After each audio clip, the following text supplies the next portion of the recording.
Globalisasi membuat jarak semakin tidak berarti. Ya, jadi hukum memainkan alat musik ya dari sisi aktivitas memainkan alat musik itu saja ya atau mengenai alat musiknya sendiri ya, maka boleh-boleh saja atau mubah gitu. Jadi kayak drum, piano, gitar, angklung, calung, kecapi ya itu mah boleh-boleh saja ya, mubah. Ini sesuai dengan kaidah fikih tentang benda, yaitu al-aslu fil asya al-ibahah malam yarid dalilut tahrim. Jadi hukum asal suatu benda adalah boleh selama tidak ada dalil yang mengharamkan. Nah, kalau kemudian ada dalil syar'i tertentu yang mengharamkan ya, maka alat musik tersebut haram dimainkan gitu. Nah, kalau kita lihat tentang permainan musik ini, biasanya dalil ini terkait dengan aktivitas lain ya yang menyertai penggunaan alat musik tersebut. Jadi bisa saja nanti hukum memainkan alat musik menjadi haram dalam kondisi-kondisi tertentu, walaupun sebenarnya hukum asalnya mubah gitu. Tapi misalkan disertai dengan aktivitas-aktivitas maksiat, maka memainkan alat musik tersebut menjadi haram. Lintas budaya semakin mudah diakses tanpa bisa dibendung lagi dan berakibat norma-norma dan moralitas semakin terkontaminasi. Iya, emang kalau di anak-anak ada fase ya di mana anak kecil itu dulu waktu kita kecil kan begitu ya, nggak mau misalkan robotan kita dimainin sama teman kita, ada yang megang kita pukul, jadi kita rebut kita pukul. Kalau anak-anak sih wajar kayak begitu, tapi kalau udah remaja sebetulnya udah nggak boleh terjadi ya. Kalau kamu nih sobat muda itu udah nggak pantas tuh main sikat dan hantem gitu kan, lihat ada orang duduk di bangku kamu langsung kamu sikat gitu ya, bangkunya gitu ya. Nah itu udah nggak pantas ya, karena udah makin lama kan harusnya makin dewasa. Jadi kalau dikatakan itu kan biasa, namanya juga remaja, ada kenakalan remaja. Ini nggak tepat loh ya, kamu sobat muda itu nggak pantas nakal kamu. Kalau salah sih wajar lah, tapi kalau sengaja berbuat salah itu yang nggak pantas ya. Dan hanya iman yang sanggup membentengi diri. Pendengar yang budiman, angin sejuk kembali berhembus dengan hadirnya Voice of Islam. Nah, ada di situ yang komunitas dari perkantoran suka datang itu di YIS misalnya, Youth Islamic Center itu memang pulang kerja orang sekalipun udah maghrib gitu ya, mereka ngaji ke sana gitu. Nah, demikian juga dengan misalnya remaja Sunda Kelapa di Masjid Sunda Kelapa itu juga memberikan fasilitas. Nah, di perkantoran sendiri juga sudah mulai ada itu, sehingga ketika mereka merasakan butuh nuansa siraman rohani, mereka mencoba mencari-cari kan gitu. Nah, ini motivasinya sudah lebih kuat. Media Islamnet dan radio kesayangan Anda menghadirkan Voice of Islam. Voice of Islam. Voice of Islam.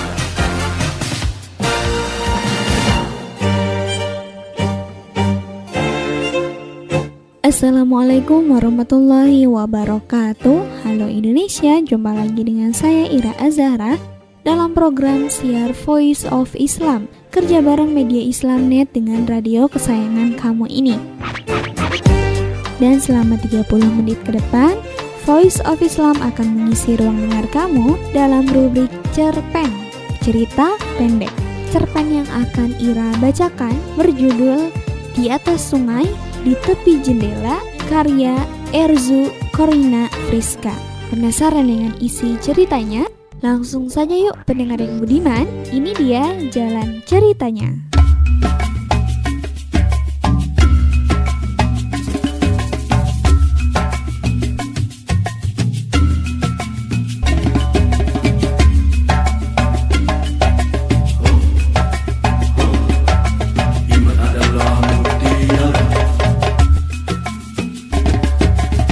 Iman adalah mutiara di dalam hati manusia yang meyakini Allah Maha Esa, Maha Kuasa. Tiap kuputar lagu sendu dari Raihan, perempuan itu selalu berdiri di tepi jendela. Matanya selalu menatap jauh, lurus ke aliran sungai Citarum yang bergemuruh. Aku acap kali perhatikannya. Kadang terbesit perasaan untuk mengenal, bahkan lebih dari sekedar mengenal. Namun, jarak kamarku dengan kamarnya terlalu jauh, terpisah oleh bentangan sungai yang membelah kota Bandung ini.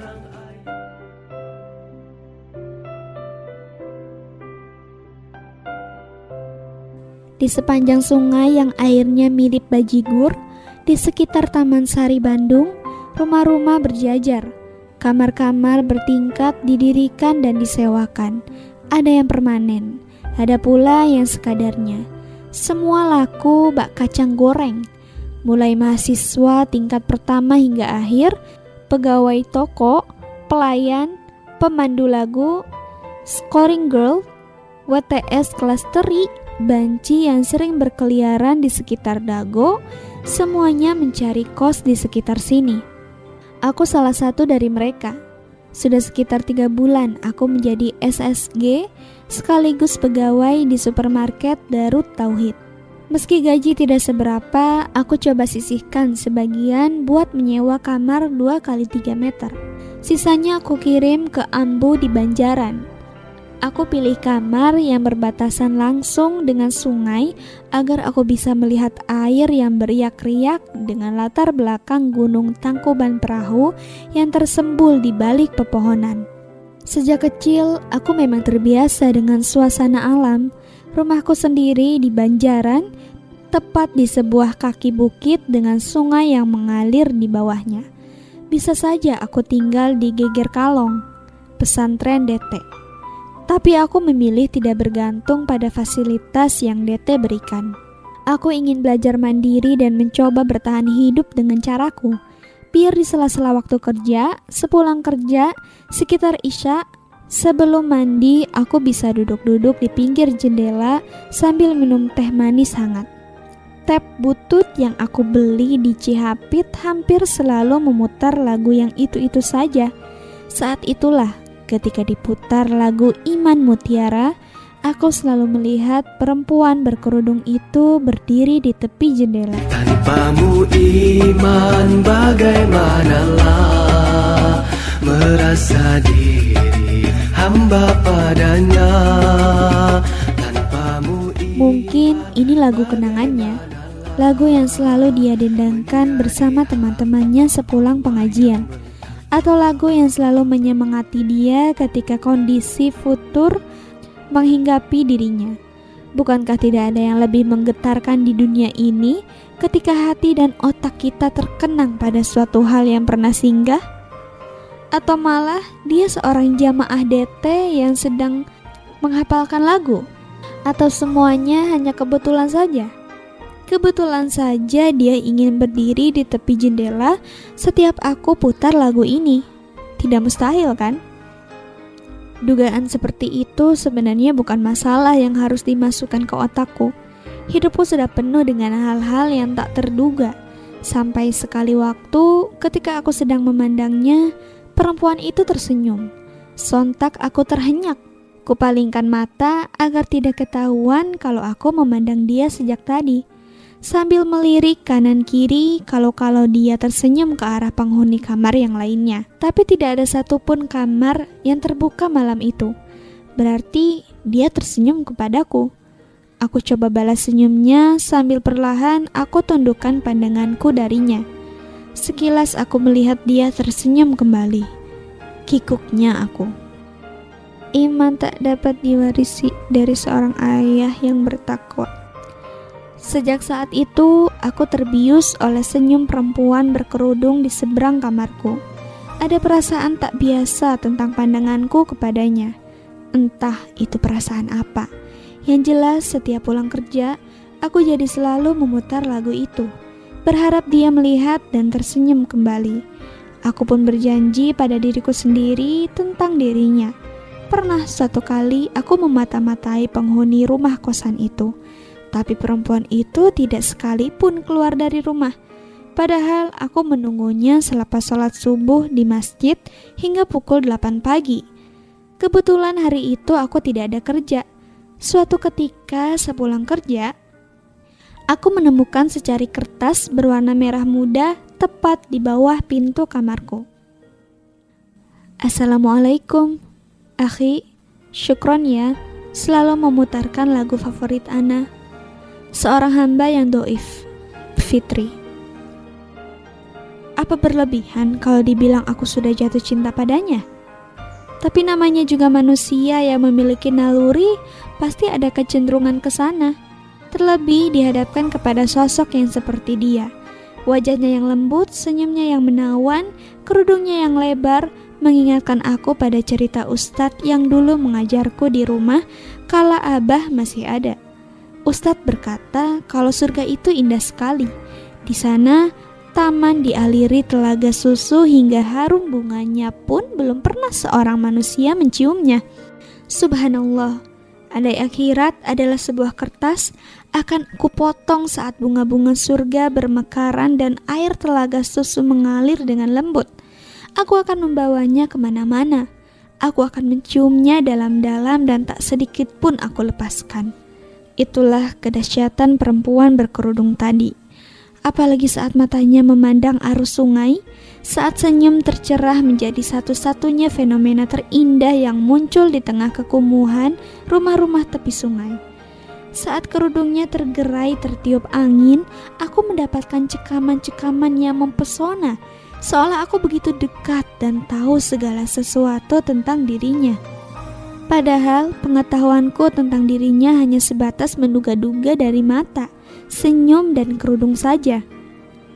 Esoknya, aku menemukan lagi secari kertas merah muda di bawah pintu. Isinya seperti sebuah pertanyaan. Tahukah kamu bagaimana menyakitkan dicintai ketika kita tidak beriman oleh orang yang kita cintai? Tahukah kamu bagaimana menyakitkan dicintai ketika kita beriman oleh orang yang tidak kita cintai? Jagalah imanmu, sebab besok atau lusa siapa yang tahu dia masih ada. Aku jelas-jelas tidak mengerti apa maksudnya. Mengapa harus keluar kata-kata yang berbelit-belit begitu? Kenapa harus memusingkan kata cinta kalau memang ada yang mencintai? Otakku ternyata terlalu bebal untuk mengerti apa yang dia maksud.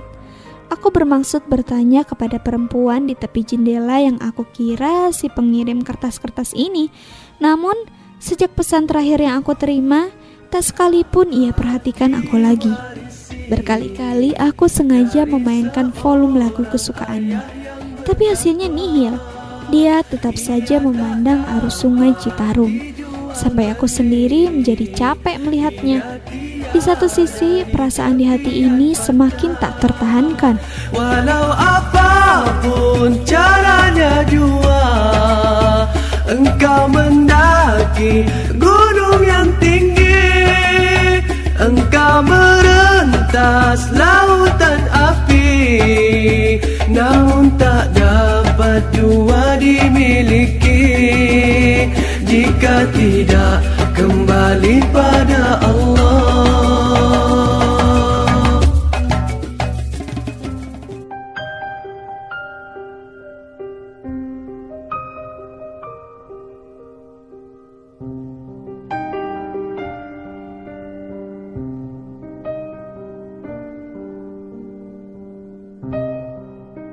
Mungkin pertanyaan itu ada kaitannya dengan lagu ini, tapi aku tetap saja tak mengerti. Apalagi sejak perempuan berkerudung itu enggan perhatikan aku. Dia makin asik dengan dunianya yang sepi, dingin, hampa dalam kesenyapan malam. Deru air sungai, bulan purnama, siluet tangkuban perahu, suara kendaraan, bunyi suara tukang nasi goreng, dan lainnya. Seketika itu juga janjiku tentang dia seakan terhempas angin topan yang datang secara tiba-tiba. Niatan untuk mengenalnya lebih jauh menjadi haru biru, walaupun tidak selayaknya seorang muslim berputus asa. Sejak saat itu, aku tidak bersemangat lagi pulang begitu kerja selesai. Ritual menyalakan tap butut pun seolah jadi sesuatu yang tabu. Malam itu, tepat pukul 10, sepulang kajian di DT, aku menemukan beberapa cari kertas yang sudah sedikit lecek dan menguning. Aku tatap lebih dalam. Bentuk hurufnya sama seperti yang selalu aku terima sebelumnya. Dengan perasaan ingin tahu yang menggebu, aku segera bersandar di kursi, lantas membacanya. Namaku Nur Fitri. Saat ini, usiaku 22 tahun. Aku lulusan pesantren di Tasikmalaya. Bapakku adalah pemilik pesantren itu. Keluargaku termasuk keluarga terpandang. Aku sendiri anak ke-11 dari 12 bersaudara. Dulu aku adalah seorang santriwati teladan di pesantren. Dari ilmu-ilmu alat hingga bernasyid, selalu aku yang dikedepankan. Lagu Iman Mutiara selalu aku nyanyikan setiap pulang dari masjid bareng sahabat-sahabatku. Keistimewaanku bukan berarti membuat aku semakin betah. Aku justru pergi dari pesantren. Ini aku lakukan sebagai protes kepada bapak yang menjodohkanku dengan pilihan yang bapak mau. Padahal aku sudah punya pilihan dan ingin sekolah yang lebih tinggi lagi di Bandung. Dengan bantuan seorang teman, aku tiba di Bandung. Demi menghidupi diri sendiri dan biaya sekolah, aku bekerja menjadi pelayan part-time sambil memberi privat anak-anak SD. Hingga suatu malam di kamar kos, aku diperkosa oleh pacar temanku itu. Kesucian dan keyakinan hidup yang aku bangun selama ini seakan hancur berkeping-keping. Seketika itu aku hancur. Akhirnya dengan bersusah payah, aku mencoba membangun duniaku kembali dengan air mata dan kesakitan. Segala apa yang aku punya, apa yang Allah berikan, aku jual sebagai bentuk kesakitan dan frustasi. Suatu ketika ada seorang akhwat menghampiriku. Ketika itu aku menangis sendirian di pojokan musola sambil membaca Al-Quran kenang-kenangan juara MTQ antar pesantren. Padahal sejam sebelumnya aku baru memuaskan seorang babah pemilik perusahaan kayu dari Semarang. Sungguh menggelikan ketika akhwat tadi mengatakan terpesona dengan suaraku. Dia tak sadar kalau mulut ini memang mendayu-dayu dan indah, tapi sebenarnya hatiku berdarah. Aku hanya bisa tersenyum getir. Tapi kedekatan dia, cara dia memberikan perhatian, sungguh merupakan bahasa kalbu yang baru bagiku. Aku terhenyak dan mengingat kembali segala sesuatu yang ada jauh sebelum aku datang ke kota ini. Setiap hari dia menemuiku.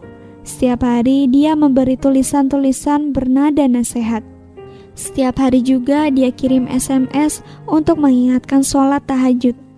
Padahal setiap malam itu dia kirim SMS, aku sedang berada di dekapan laki-laki yang selalu berganti-ganti. Setiap minggu juga dia selalu berikan selebaran berwarna putih biru dan ujung-ujungnya ajakan untuk ikut qudwah. Begitu dia bilang. Aku makin takjub ketika dengan tulus dia menawarkan kakak laki-lakinya kepadaku. Digenggamnya tanganku erat dan meluncurkan kata-kata itu. Meski akhirnya dia tahu siapa sebenarnya aku, tapi tidak menyurutkannya untuk berhenti berkata. Diam-diam, air mataku mulai menetes melihat ketulusan sahabatku yang satu ini.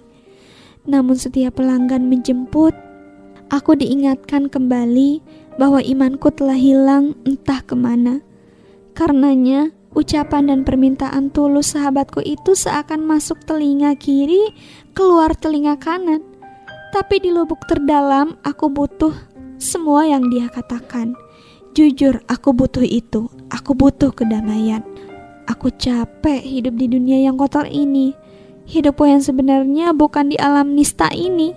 Dalam keadaan seperti itu, tahukah kamu bagaimana menyakitkan dicintai ketika kita tidak beriman oleh orang yang kita cintai?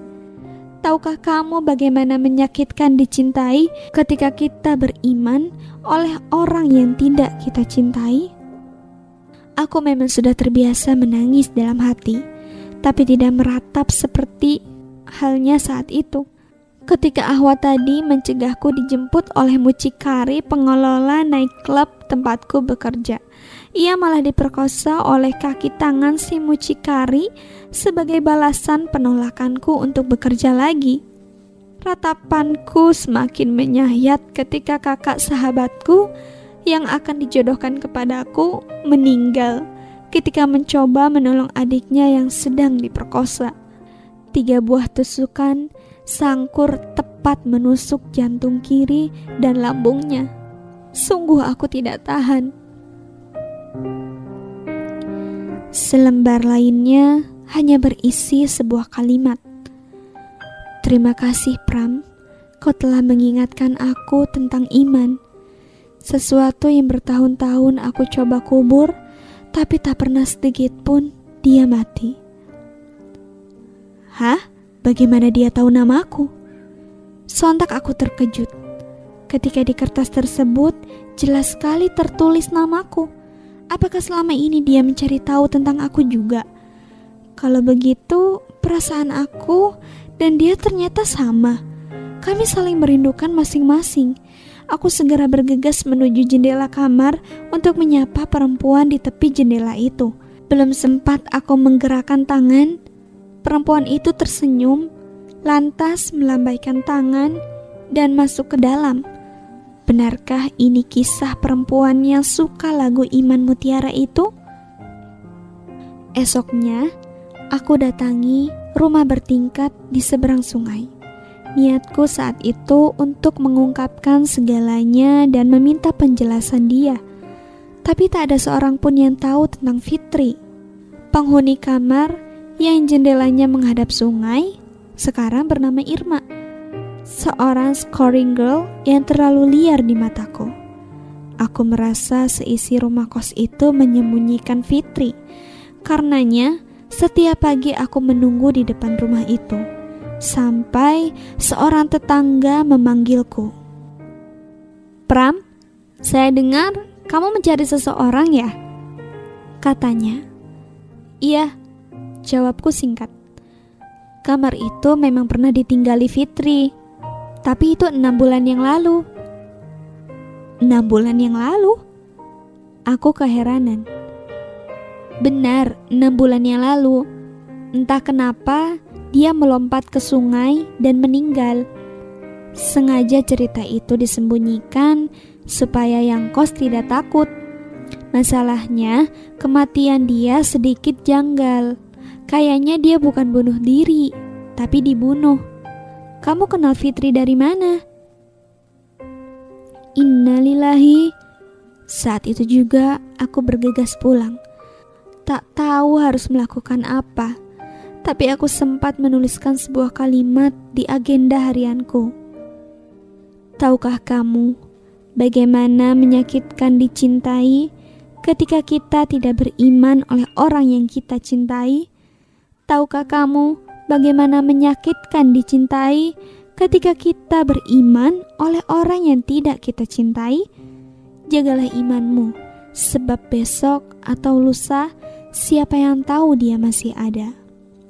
Iya, semoga begitu Fit.